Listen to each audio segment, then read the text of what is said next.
Sa ato ang ebanghelyo karong adlaw sumala ni San Marcos, ato ang nadungog ang maduguon nga hitabo nga mao ang kamatayon ni Juan nga magbubunyag.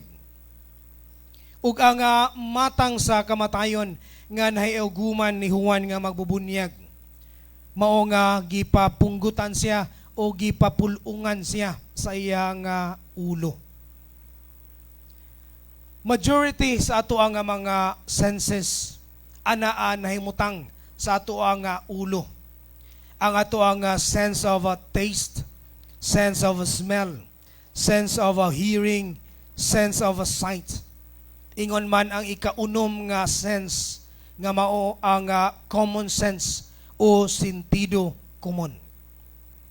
Sa ato ang unang pagbasa gikan sa sulat ngadto sa mga taga Hebreo, ato ang nadungog dinhi ang awhag nga kinahanglan gayud nga ato ang trataron ang ato ang isikataw isip mga igsuon diha kang Kristo. Nga anaa din na unta ang ato ang paghigugmaay ug ang pag-unungay. Apan unsa may hinungdan sa pagkagunob, pagkahunlak sa mao nga relasyon. Ang kasagaran nga hinungdan niini mao gayud ang garbo.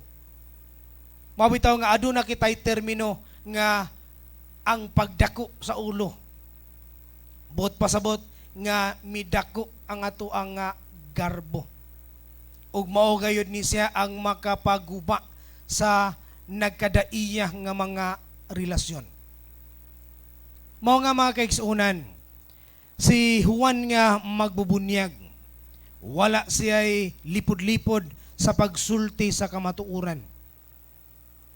O kung kita, muatubang kita sa kamatuuran, aduna gayoy duha ka posibilidad.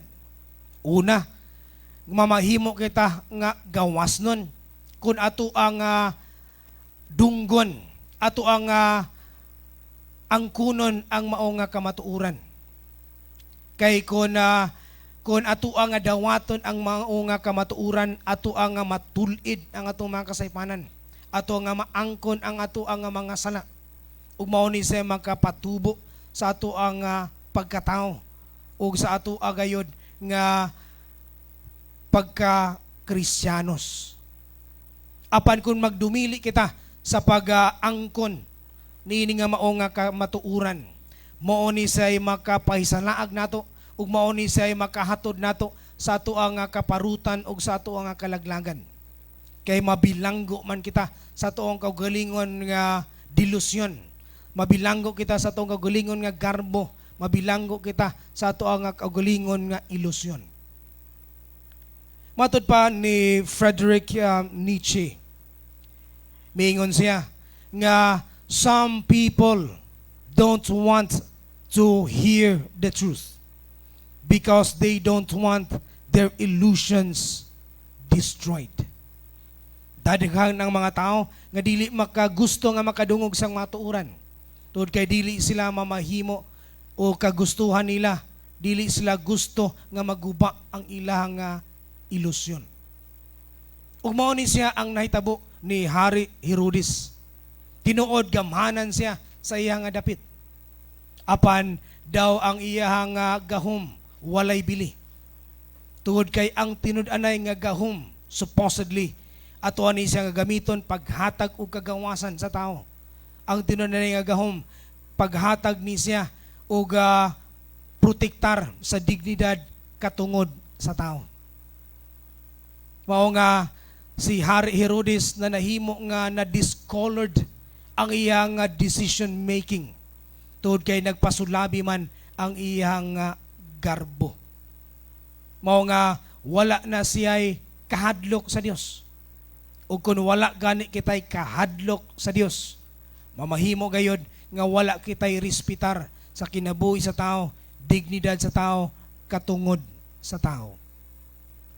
Mao nga ang hagit nato dinhi mga kaigsuonan mao man nga gamito nato ang ato ang mga senses to arrive in our decision to what is good and what is truth.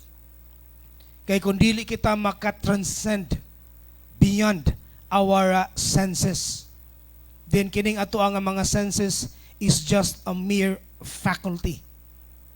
O wala nato na nahimo nga na abot kita kung unsa ang maayo, kung unsa ang insakto, ug unsa ang kamatuuran. Mao nga dako kayo ni siya og hagit nato nga mga Kristiyano sa ato karon nga panahon. Kay sa karon nga panahon aduna gayud trend nga mag-iya-iya na lamang kita. Adunay trend nga nagdepende sa ato ang kaugalingon. Apan ato ang hinumduman. Aduna gayoy common ground nga ato ang gibarugan. Ug mao ni siya ang ato ang Kristohanon nga prinsipyo ug mga moralidad nga ato gayud nga batukan ang nagkadaiya nga matang sa kadautan nga buot nga momahimo nga modagmal sa kinabuhi sa tao, dignidad sa tao ug katungod sa tao. Aduna kitay katungdanan ini isip mga Kristiyanos. O kining tanan magasugod gayod in the everyday faithfulness of the little things that we do. Nagsugod ni siya sa atong inladlaw-adlaw nga pagkamakanunayon sa ginagmayng mga butang nga ato ang gipanghimo. Magsugod kayo ni ang kausaban diha mismo sa ato ang kaugalingon. Amen. Palihog manin